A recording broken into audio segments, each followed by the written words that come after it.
Now when they drew near to Jerusalem, to Bethphage and Bethany at the Mount of Olives, Jesus sent 2 of his disciples and said to them, "Go into the village in front of you, and immediately as you enter it, you will find a colt tied, on which no one has ever sat. Untie it and bring it. If anyone says to you, 'Why are you doing this?' say, 'The Lord has need of it, and will send it back here immediately.'" And they went away and found a colt tied at a door outside in the street, and they untied it. And some of those standing there said to them, "What are you doing, untying the colt?" And they told him what Jesus had said, and they let them go.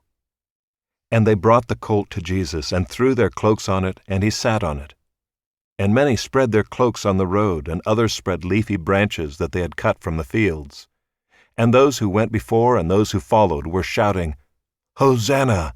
Blessed is he who comes in the name of the Lord. Blessed is the coming kingdom of our father David. Hosanna in the highest."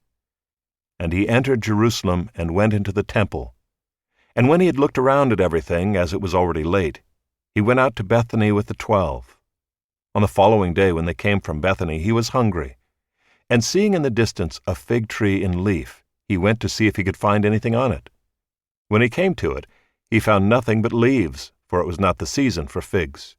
And he said to it, "May no one ever eat fruit from you again." And his disciples heard it.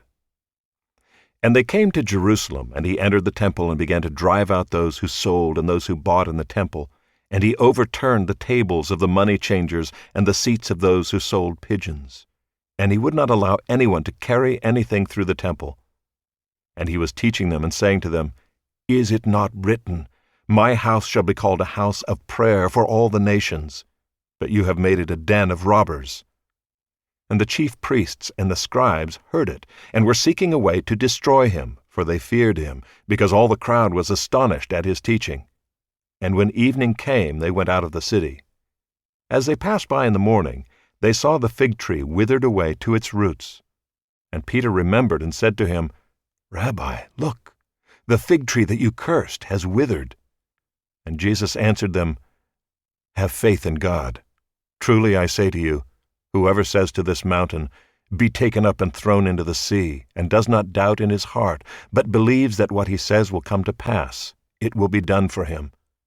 Therefore I tell you, whatever you ask in prayer, believe that you have received it, and it will be yours.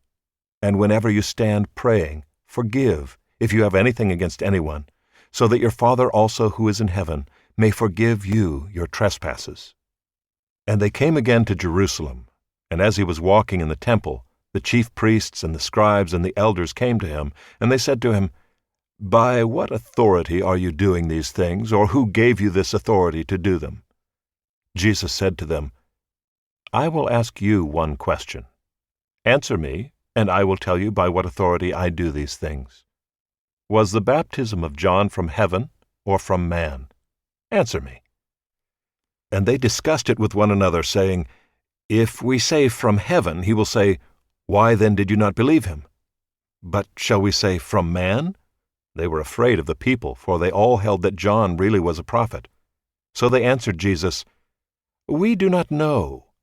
And Jesus said to them, "Neither will I tell you by what authority I do these things."